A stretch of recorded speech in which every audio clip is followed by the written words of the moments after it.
Hello everyone, welcome back to my channel lens of Raghu. మీరు కనుక ఈ ఛానల్కి కొత్తగా వస్తే please subscribe to my channel. So ఈ రోజు అయితే మన రూమ్ దగ్గర ఉన్న ఒక మెట్రో స్టేషన్ ఉంది కదా, శంభయాషి ఓమియా అని. సో అక్కడి నుంచి అయితే మన జర్నీ స్టార్ట్ అయిపోతుంది. మేమైతే ఈ రోజు కూడా డే పాస్ తీసేసుకున్నాం. మాకు మనిషికి 820 యాన్లు పడింది. అంటే మన కరెన్సీలో అరౌండ్ ఒక 450 రూపాయలు పడింది. అసలు డే పాస్ తీసుకుంటే చాలా బెస్ట్. ఎందుకంటే ఇప్పుడు మేము 2 to 3 ప్లేసెస్ చూద్దాం అనుకుంటున్నాం టైం బట్టి. ఫస్ట్ అయితే ఒసాకా క్యాజల్ అండ్ తర్వాత ఇంకొక దాని దగ్గరికి వెళ్దాం అనుకుంటున్నాం. ఇప్పుడు అలా చూసుకున్నా దీనికంటే ఎక్కువ అవుతాం డే పాస్ కంటే. ఇందాక నేను చెప్పినట్టు మన రూమ్ దగ్గరలో ఉన్న మెట్రో స్టేషన్ వచ్చేసి శంభయాషి ఓమియా స్టేషన్ అండి. సో ఇక్కడి నుంచి మనం ఒసాకా క్యాజల్కి వెళ్ళాలి. ఆ ఒసాకా క్యాజల్ దగ్గరలో ఉన్న స్టేషన్ వచ్చేసి తానైమచై ఫోర్కోమ్ స్టేషన్ అని చెప్పి అనమాట. సో ఇక్కడ మీరైతే చూస్తున్నారు కదా, మ్యాప్స్లో నేను చెప్పాను కదా ముందు వీడియోలో ఎంత ఈజీగా చూడొచ్చో. సో ఇక్కడ సింగిల్ ట్రైన్ మనం అయితే మారక్కర్లేదు. ఇక్కడ ఏ ఎగ్జిట్ నుంచి వెళ్ళాలి, ఏ ఎగ్జిట్ నుంచి బయట రావాలి అలా ఉంటుంది. ఇలా మ్యాప్స్లో చూసుకుని మీ డే ట్రిప్ అయితే ప్లాన్ చేసుకోవచ్చు అండి. అంటే ఏ లొకేషన్స్కి వెళ్ళాలి, ఎక్కడి నుంచి వెళ్ళాలి అనేది మ్యాప్స్లో అయితే క్లియర్గా ఉంటుంది. ఎక్కడి నుంచి నడవాలి అనేది కూడా. నేను ఒక 3 minutes వెయిట్ చేశాక నేను వెళ్ళాల్సిన ట్రైన్ అయితే వచ్చేసింది. వచ్చే ట్రైన్ అదనమాట. ఇక్కడ ఒక అడ్వాంటేజ్ ఏంటంటే జపాన్లో ఒక్క నిమిషం కూడా వాళ్ళు షెడ్యూల్ చేసిన టైం కంటే ట్రైన్ లేట్గా అంటే రాదు అసలు. నాకు గూగుల్ మ్యాప్స్లో ఏ టైం అయితే చూపించిందో అదే టైంకి వచ్చింది ట్రైన్. 20 minutes ట్రావెల్ చేసి మనం తనైమచ్చై ఫోర్కోమ్ స్టేషన్కి అయితే వచ్చేసాం. ఇక్కడి నుంచి మనకి ఒసాకా క్యాజల్ ఒక వాకబుల్ డిస్టెన్స్లోనే ఉంటుంది.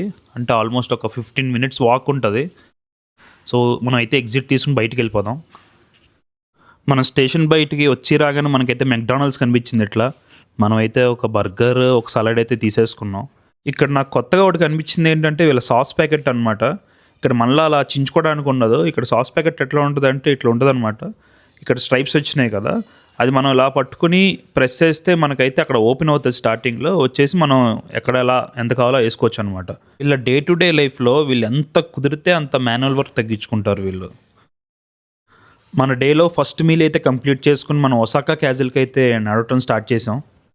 నేను నడిచే దారిలో నాకు ఇలా ఇల్లులో ఒకటి కనిపించింది. ఇది ఎటు కాకుండా బిల్డింగ్స్ మధ్యలో ఉంది. ఆ చుట్టుపక్కల ఉన్న బిల్డింగ్స్కి కానీ దానికి కానీ అసలు సంబంధమే లేదు. అది ఎందుకు మరి అలా పెట్టారో అక్కడ ఉంచారో నాకైతే తెలియదు. ఇప్పుడు మనమైతే ఈ జీబ్రా క్రాసింగ్ చేసి అక్కడ ఇంకో జీబ్రా క్రాసింగ్ చేసి అక్కడ స్ట్రైట్ వెళ్ళిపోవాలన్నమాట. ఇక్కడైతే స్కూల్ పిల్లలు ఏదో వాళ్ళని తీసుకొచ్చినట్టున్నారు చూపిస్తానికి ఒసాకా క్యాజల్ దగ్గరికి. వాళ్ళందరూ ఒకటే రంగు టీషర్ట్, క్యాప్స్ వేసుకున్నారు మిస్ కాకుండా.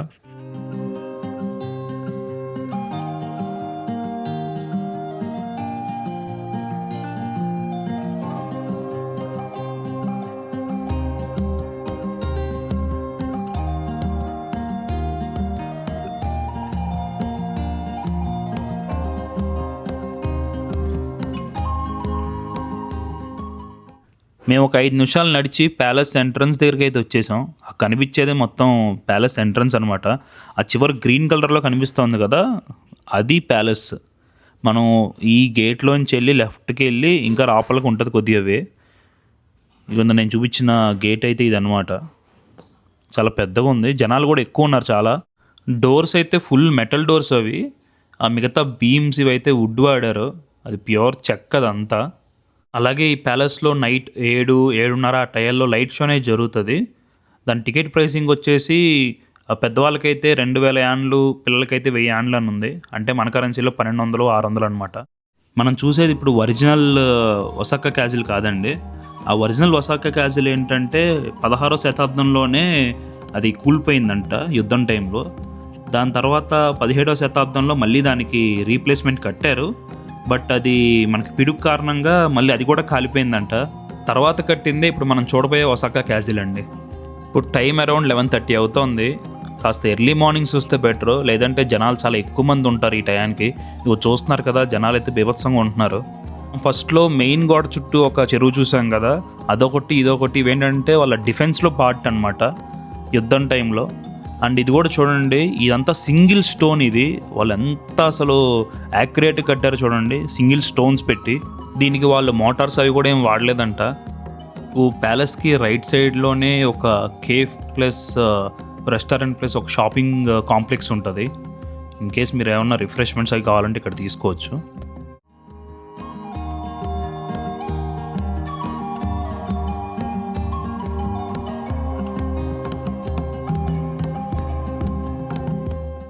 అక్కడ ఈవెంట్ ఏదో జరుగుతున్నట్టుందండి, జనాలు కూడా చాలామంది ఉన్నారు. చూద్దాం అక్కడ ఏదో అవుతుంది మొత్తానికి. ఇక్కడ జపాన్కి ఫేమస్ అయిన నింజా అయితే పెర్ఫామ్ చేస్తున్నారండి వీళ్ళు. చాలా అద్భుతంగా పెర్ఫామ్ చేస్తున్నారు.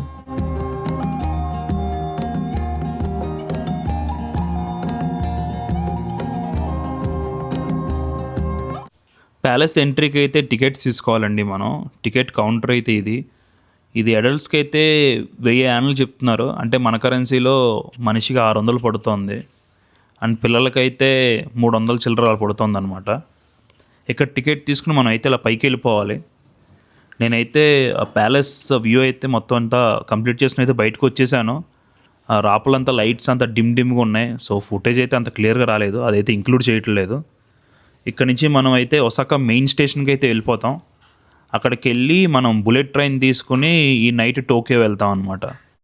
మనం అయితే ఒసాకా మెయిన్ స్టేషన్కి అయితే వచ్చేసామండి. సో ఈ మెయిన్ స్టేషన్ ఏంటంటే ఇక్కడ నుంచి మనకి మల్టిపుల్ కనెక్టివిటీస్ ఉంటాయి.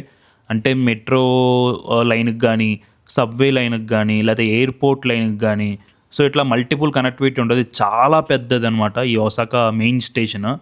ఇక్కడే మనకి బుల్లెట్ ట్రైన్ కనెక్టివిటీ కూడా ఉంటుంది.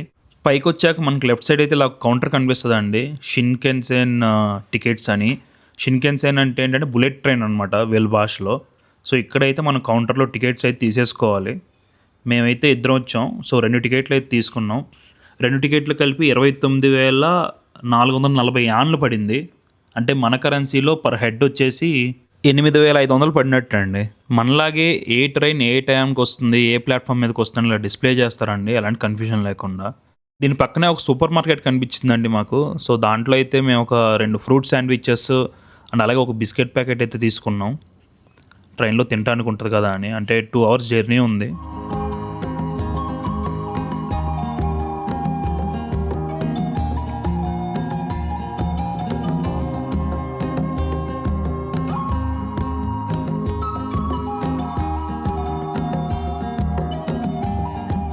మన ప్లాట్ఫామ్ నెంబర్ అయితే 27. మేమైతే అక్కడికి వచ్చేసాం. ఆల్రెడీ నెక్స్ట్ ప్లాట్ఫామ్ మీద ఒక బుల్లెట్ ట్రైన్ అయితే ఆగి ఉంది, N700A అని చెప్పి. మనకి ఇచ్చిన టికెట్లో కార్ నెంబర్ అయితే 15 అని ఉందండి. సో మనం అయితే అక్కడికి వచ్చేసాం. అంటే కార్ నెంబర్ అంటే బోగీ నెంబర్ అనమాట. సో ఇది పెద్దగా ఉంది కదా, ఇదేంటంటే రిసిప్ట్ అనమాట. మేము 2 టికెట్లు తీసుకున్నాం కాబట్టి ఇద్దరు కలిపి 29,440 యాన్లు అయితే అయింది. ఇది ఇండివిజువల్ టికెట్. సో ఇది కనుక మీరు చూస్తే, సో ఎక్కడి నుంచి ఎక్కడికి వెళ్తోంది ఇక్కడ చూస్తే మీరు షిన్ ఒసాకా నుంచి టోక్యో దాకా వెళ్తుంది అనమాట. ఇక్కడ షిన్ ఒసాకాలో మనకి ఈవినింగ్ 4:30కి స్టార్ట్ అవుతుంది ట్రైన్. మనం టోక్యో వెళ్ళేటప్పటికి 7 అవుతుంది అనమాట.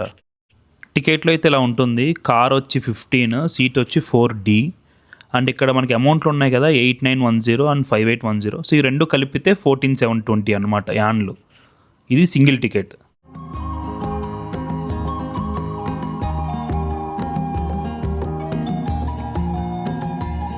ఒక 5 మినిట్స్ వెయిట్ చేశాక మనకైతే మన ట్రైన్ వచ్చేసిందండి.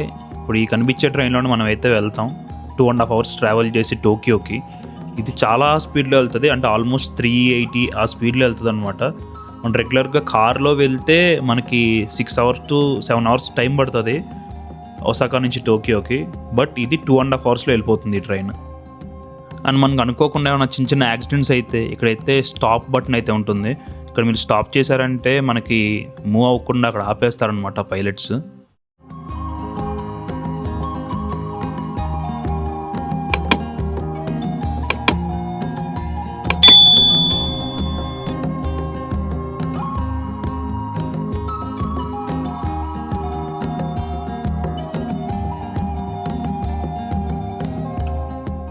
మనకిచ్చిన సీట్లో అయితే కూర్చుని పోయాం. ట్రైన్ కూడా స్టార్ట్ అయిపోయింది.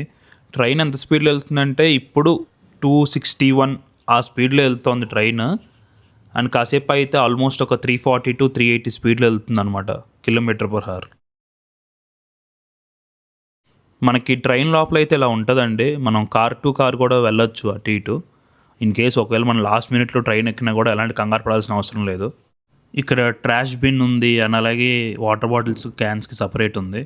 అండ్ ఇక్కడ ఈ స్పేస్ చూస్తే మీరు ఇక్కడ లగేజ్ పెట్టుకోవడానికి అనమాట. సో ఇదివరకు ఏంటంటే July 1, 2025 ముందు దాకా మనం ఇది రిజర్వ్ చేసుకోవాలి. ఇప్పుడు ఎవరైనా పెట్టుకోవచ్చు. ఇన్ కేస్ మీరు జపాన్ వస్తే ఇక్కడ మీరు ఒకటి అబ్జర్వ్ చేస్తారండి. అదేంటంటే వీళ్ళ వాష్‌రూమ్స్ అనమాట. వీళ్ళ వాష్‌రూమ్స్ ఫుల్లీ ఆటోమేటిక్ ఉంటాయి. మనకి క్లీనింగ్ దగ్గర నుంచి ఫ్లష్ దాకా అన్నీ ఆటోమేటిక్ ఉంటాయండి ఇక్కడ. అక్కడ మీరు చూస్తే ఒక బటన్ కూడా ఉంది కదా, రెడ్ కలర్ బటన్. అదేంటంటే మనం పైలట్‌కి కాల్ చేయడానికి అనమాట. ఇన్ కేస్ మీకేమన్నా ఇక్కడ ఇబ్బందిగా ఉంది అంటే వాటర్ రావట్లేదు ఇలాంటి ఇష్యూస్ ఉన్నా వాళ్ళకైతే కాల్ చేయొచ్చు. ఆ అటెండెంట్ అయితే వస్తారనమాట. ఇది చూడండి, ఆఖరికి లిడ్ ఓపెన్ క్లోజ్ చేయడానికి కూడా ఆటోమేటిక్ అనమాట. ఎంత బద్ధకంగా ఉన్నారంటే అంత బద్ధకంగా ఉన్నారు వీళ్ళు.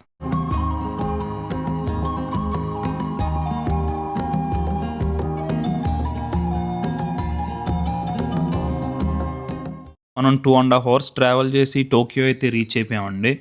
ఇది మనం వచ్చిన ట్రైన్. చాలా స్పీడ్గా తీసుకొచ్చాడు. ఆల్మోస్ట్ ఒక 379, 380 ఆ కిలోమీటర్/అవర్తో వచ్చాడనమాట. టోక్యో స్టేషన్ కూడా చాలా పెద్ద స్టేషనే అండి. మొత్తం 19 ప్లాట్ఫామ్స్ ఉన్నట్టున్నాయి. మనం చివర 19th ప్లాట్ఫామ్లో దిగాం. ఇక్కడ నుంచి అయితే మనం బయటికి వెళ్ళిపోతాం మెట్రోకి దగ్గరికి. ఆ మెట్రోలో ఇంకొక టికెట్ తీసుకుని మనం మన రూమ్ దగ్గరలో ఉన్న ఒక స్టేషన్ ఉంటుంది, మీకు ఎక్స్ప్లెయిన్ చేస్తా క్లియర్గా, అక్కడికైతే వెళ్తాం అనమాట. బయటకు వస్తుంటే ఒక వెండింగ్ మిషన్ కనిపించింది ఇంట్రెస్టింగ్గా. ఇక్కడ వాటర్, సోడా, డ్రింక్స్, కాఫీ అన్నీ ఉన్నాయండి వీళ్ళ దగ్గర.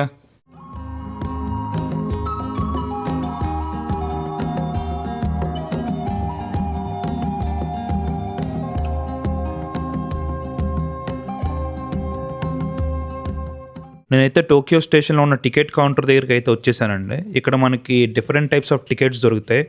అంటే ఇప్పుడు మనం రెగ్యులర్గా తీసుకునే డే టు డే ట్రైన్స్, ఇక్కడ కంప్యూటర్ పాస్ ఉంది కదా, ఇదేంటంటే బస్ పాస్ లాగా అనమాట. సో ఒక స్టేషన్ నుంచి ఒక స్టేషన్ మధ్యలో 1 month కానీ 2 months కానీ 3 months కానీ వీళ్ళు మంత్కి సరిపడా తీసేసుకుంటారు పాస్. అది కంప్యూటర్ పాస్ అండి. ఆ మూల మనకి ఎల్లో కలర్ బోర్డు కనిపిస్తుంది కదా, ఇదేంటంటే మనకి బుల్లెట్ ట్రైన్స్ అనమాట. మనం ముందు వీడియోలో మాట్లాడుకున్నట్టు ఈ జపనీస్ వాళ్ళకి ఈ డెసర్ట్స్ మీద ఎంత ఫ్యాంటసీ ఉందంటే అంత ఫ్యాంటసీ ఉన్నట్టు ఉందండి. అసలు ఎన్ని రకాలు ఉన్నాయి, రకరకాలుగా చేస్తున్నారు వాళ్ళు. రకరకాల షేప్స్లో, రకరకాల మోడల్స్లో వాటిలో చేస్తున్నారు. వీళ్ళకి ఇదేం పెచ్చో, డెసర్ట్స్ పెచ్చా. వీళ్ళు ఇన్ని రకాల స్వీట్లు తిని ఎలా ఉంటున్నారో నాకేది తెలియదు, కానీ మనమైతే తొందరగా షెడ్కి వెళ్ళిపోతాం ఇలాంటివి తిన్నామంటే. ఇప్పుడు టైం అయితే మాకు 7:30, 8 అలా అవుతుంది. సో డే పాస్ తీసుకుంటే వేస్ట్ అయిపోతుంది. మేము డే పాస్ అయితే తీసుకోలేదు, సింగిల్ టికెట్ అయితే తీసేసుకున్నాం. ఈ టోక్యో స్టేషన్ నుంచి యుఈఎన్ఓ అనే స్టేషన్కి అయితే తీసుకున్నాం ఒక టికెట్. ఆ యుఈఎన్ఓ స్టేషన్ నుంచి బయట రాగానే మా రూమ్ వచ్చి జస్ట్ 15 minutes వాక్. ఈ టికెట్ నాకు 170 యాన్ పడింది, అంటే మన కరెన్సీలో 97 రూపాయలు అనమాట. ఈ టోక్యో అనేది జపాన్ క్యాపిటల్ అండి. జపాన్ పాపులేషన్ వచ్చి 12 కోట్లు ఉంటే దాంట్లో ఈ టోక్యో ఒకటే వచ్చి మనకి 3.7 కోట్ల మంది ఉన్నారు జనాలు ఇక్కడ. మేమైతే ఫుల్ ఆకలి మీద ఉన్నాం. మా ఆకలి తగ్గట్టే ఇక్కడ ఏదో రేమన్ లాంటిది కనిపించింది. బట్ ఇది రేమన్ అయితే కాదు, ఇది సోబా అంటారు. ఇది డిఫరెంట్ అనమాట. రేమన్ వేరు, ఇది వేరు. మేమైతే ఆ సీవీడ్ ఫ్లేక్ సోబా ఒకటిను ఈ డ్రై ఫ్రైడ్ టోఫు సోబా అయితే తీసుకున్నాం. మేము తీసుకున్న దాంట్లో ఒకటి వచ్చేసి సీవీడ్, అంటే అది ఒక టైప్ ఆఫ్ ప్లాంట్ ప్రోడక్ట్ అనమాట. ఇప్పుడు తోటకూర, పాలకూర లాగా ఇగో ఇది. అండ్ ఇంకోటి వచ్చేసి టోఫు అనమాట, అంటే ఒక పన్నీర్ ప్రోడక్ట్ టైప్. అది ఏదో ఆత్రంగా వచ్చాను కానీ టేస్ట్ అయితే అంతేం లేదు. అదేదో పకోడీలాగా ఉంది ఆ పైన తోటకూరది. బాగా బలవంతంగా తిన్నాను ఇదైతే. కాస్త తిన్నాక చిరాకు దొబ్బింది. ఆ సూప్ టేస్ట్ కూడా చాలా డిఫరెంట్గా ఉందండి. అంటే అది ఒక రకంగా వగరుగా, ఒక రకంగా ఒక డిఫరెంట్ ఫ్లేవర్ కూడా వస్తుంది. ఇంకా నా వల్ల అయితే దండం పెట్టేది బయటకు వచ్చాను. ఇంకా మేమైతే ఒక 15 నిమిషాలు ట్రావెల్ చేసి యుఈఎన్ఓ స్టేషన్కి అయితే వచ్చేసామండి. సో ఇక్కడి నుంచి మాకు ఒక 15 నిమిషాలు వాక్ ఉంటుంది. నైటే కాబట్టి ట్రాఫిక్ ఉండదు కాబట్టి మేమైతే వాక్ చేసుకుంటూ రూమ్కి వెళ్ళిపోతున్నాం. ఒకవేళ మార్నింగ్ అయితే క్యాబ్ తీసుకునేవాళ్ళం. మేమైతే నడుచుకుంటూ మా హాస్టల్ దగ్గరికి అయితే వచ్చేసామండి. రోడ్డు మీద ఒక్కడు లేడు, చాలా ప్రశాంతంగా ఉంది ఇక్కడ, చాలా సైలెంట్గా, ఏ గోళ లేకుండా. టైం వచ్చి 9:30 అవుతుంది అంతే. ఈ కనిపించేదే మా హాస్టల్ అనమాట, ఫ్లాట్ హౌస్ అని. లోపలికి వెళ్ళి అయితే చూపిస్తాను మీకు ఎట్లా ఉంటుందో.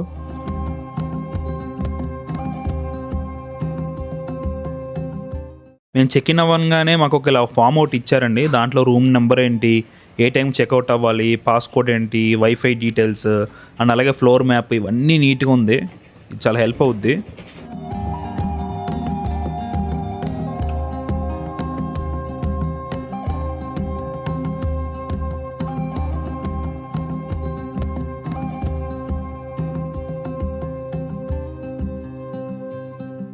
థర్డ్ ఫ్లోర్లో మాకు ఇచ్చిన 301 రూమ్ అయితే ఇట్లా ఉందండి.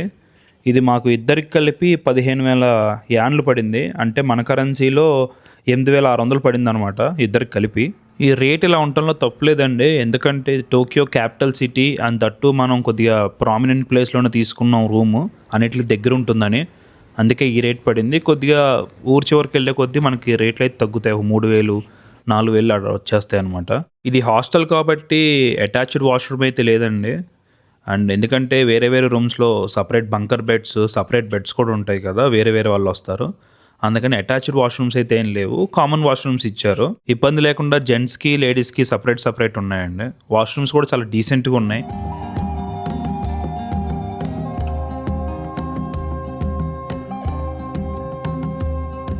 ఈ కంటెంట్ కనుక మీకు నచ్చినట్లయితే please subscribe lens of Raghu, and అలాగే లైక్ చేసి షేర్ చేయండి.